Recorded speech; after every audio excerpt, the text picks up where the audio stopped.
창이가 좋아하는 랜덤 게임 게임 스타트.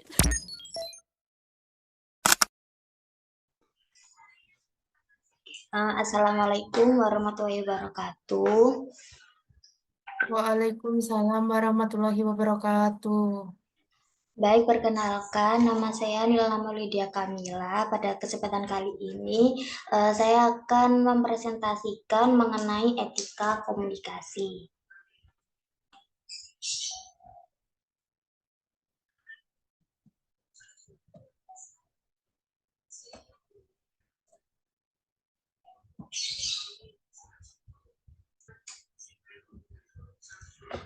Oke, nah jadi dalam pembahasan kali ini saya akan menjelaskan mengenai pengertian etika komunikasi. Kemudian ada prinsip-prinsip etika komunikasi.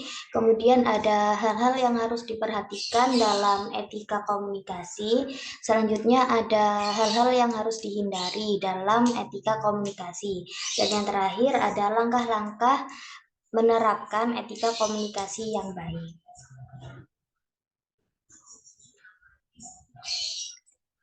Nah, sebelum kita membahas mengenai pengertian dari etika komunikasi, yang pertama yaitu kita harus mengetahui mengenai pengertian dari etika.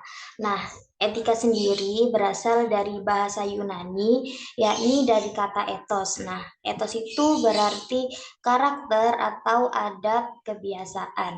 Nah, sedangkan pengertian dari komunikasi sendiri, yakni pemberitahuan, pertukaran antara pembicara yang mengharapkan jawaban dari pendengarnya.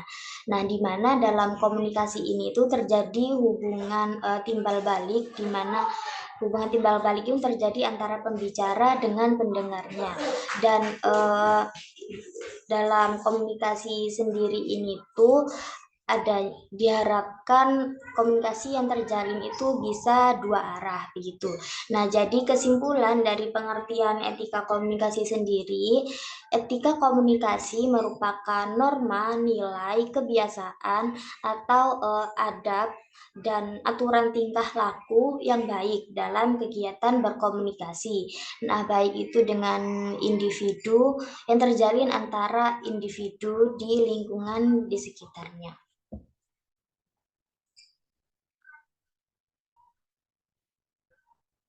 Nah, selanjutnya mengenai prinsip-prinsip dalam etika komunikasi. Yang pertama ada prinsip kejujuran. Nah, kejujuran di sini itu di mana informasi yang disampaikan itu secara akurat dan valid dan dapat membangun kepercayaan antara pihak-pihak yang terlibat dalam komunikasi tersebut. Kemudian yang kedua yakni keterbukaan, di mana keterbukaan di sini tuh maksudnya ialah terbuka terhadap kritik, masukan, atau saran dari audiens tersebut.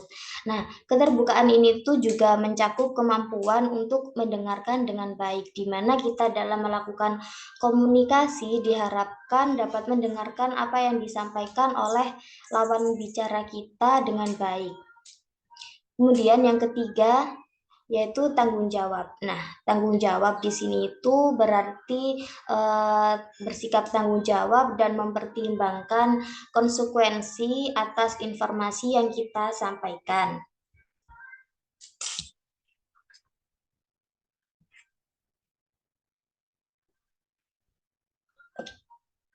Prinsip etika komunikasi yang keempat yaitu rasa hormat. Nah, di mana rasa hormat di sini yaitu menghargai perasaan, kemudian pandangan orang lain itu bagaimana, kita diharapkan mampu untuk melihat bagaimana audiens kita terlebih dahulu.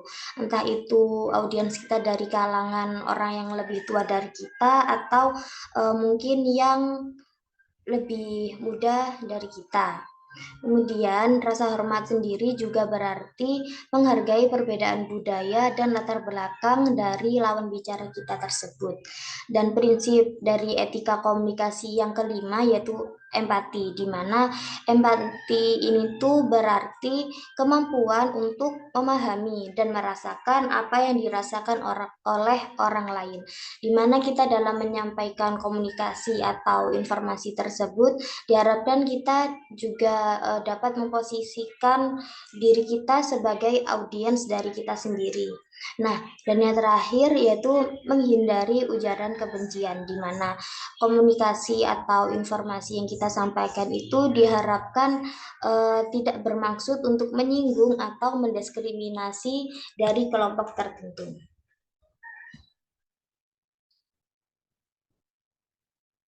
Nah, kemudian hal-hal apa saja sih yang harus diperhatikan dalam etika komunikasi tersebut? Yang pertama, yaitu ada fokus pada lawan bicara, di mana kita ketika melakukan komunikasi ini tuh diharapkan bisa fokus pada lawan bicara kita, dan hal ini tuh bertujuan agar informasi yang kita sampaikan tidak terjadi kesenjangan antara kedua belah pihak, di mana kesenjangan ini tersebut meminimalisir adanya pertengkaran.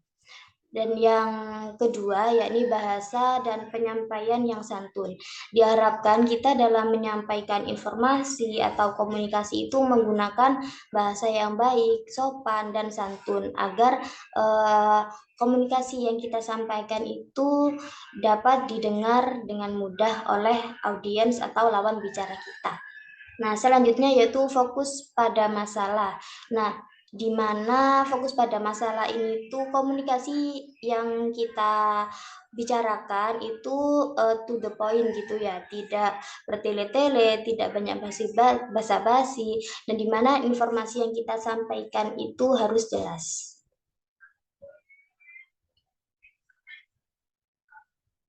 Nah, sedangkan hal-hal yang harus dihindari dalam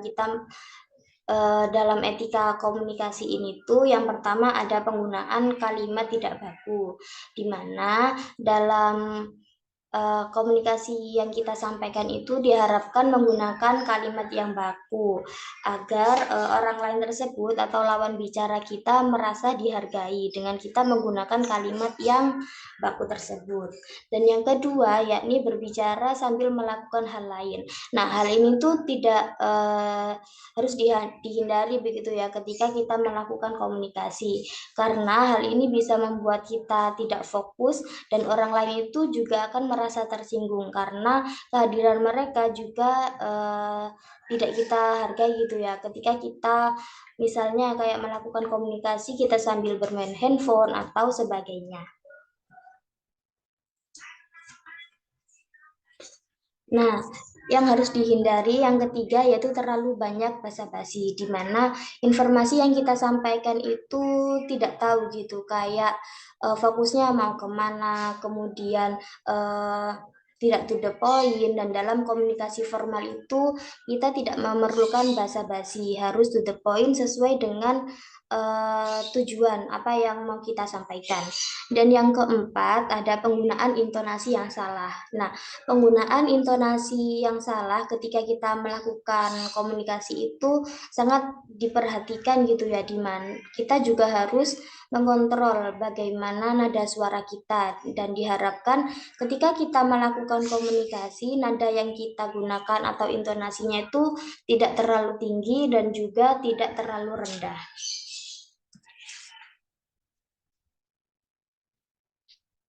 Nah, selanjutnya mengenai langkah-langkah komunikasi yang baik.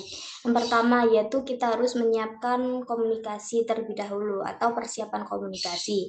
Nah, tahap-tahap dalam persiapan komunikasi itu ada mengidentifikasi tujuan, kemudian ada menganalisis bagaimana karakteristik dari audiens kita, kemudian juga memilih gitu bagaimana pola komunikasi yang tepat yang akan kita sampaikan tersebut.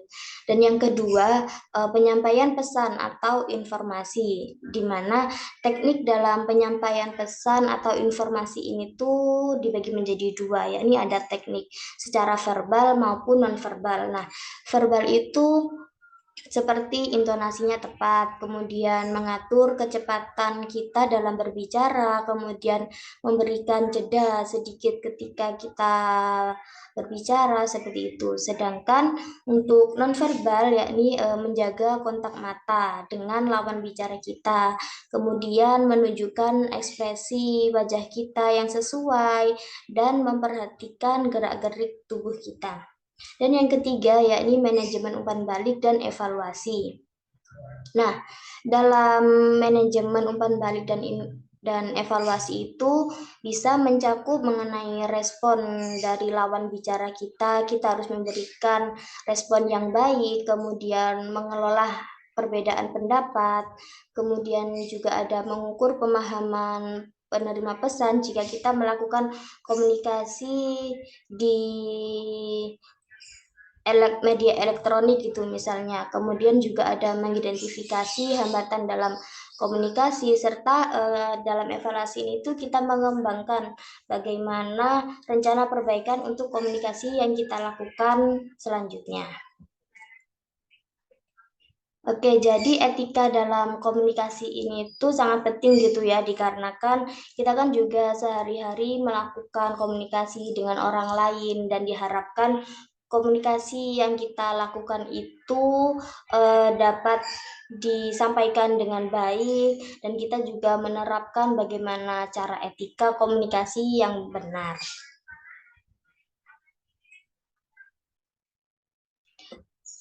Oke, mungkin sekian presentasi dari saya. Mungkin dari teman-teman, apakah ada pertanyaan? Saya izin bertanya, Kak. Ya, silakan, Mbak Dara.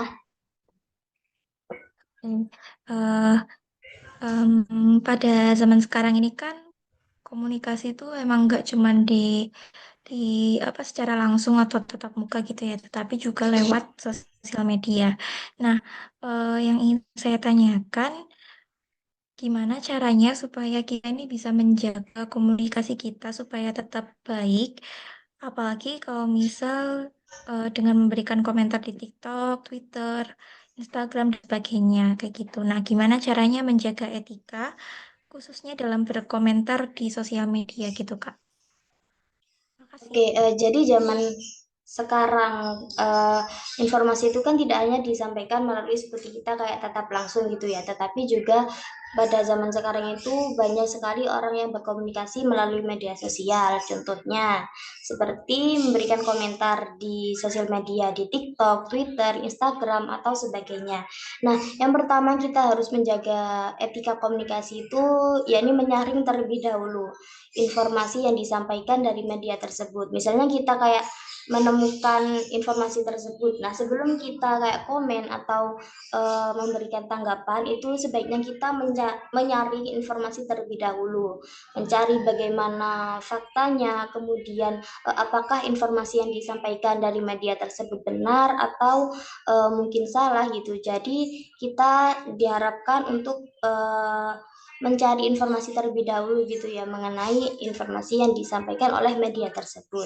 Kemudian ketika kita memberikan komentar, nah diharapkan kita itu memberikan komentar yang bersifat positif, tidak boleh menjudge orang lain gitu. Dan kita juga dalam memberikan komentar kita menggunakan bahasa yang baik, tidak boleh saling kayak menyerang apabila ada komentar negatif dan kita balas dengan komentar yang negatif juga gitu. Kemudian bisa juga dengan melihat komentar tersebut, apabila kita melihat komentar di media sosial, jika komentar tersebut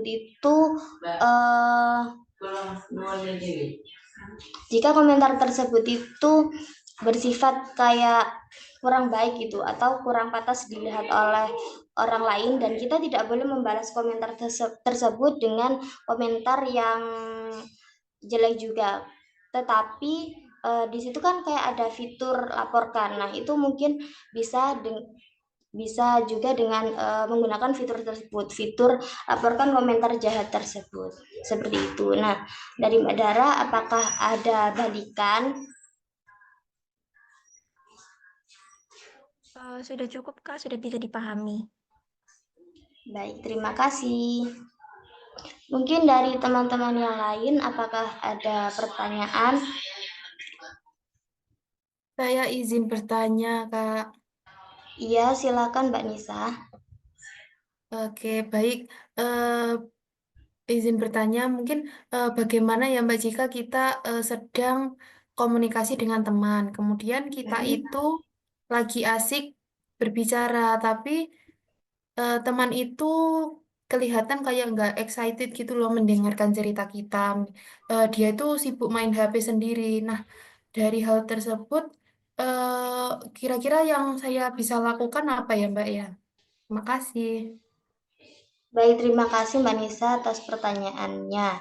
Dan saya izin menjawab ya. Jadi ketika kita berbicara gitu ya dengan teman kita, kemudian teman kita ini terlihat kayak kurang excited gitu ya dengan cerita kita dan malah sibuk bermain handphone. Nah, mungkin cara yang dapat kita lakukan yakni memberi jeda atau kayak berhenti berbicara gitu ketika melihat teman kita yang sibuk dengan handphonenya tersebut.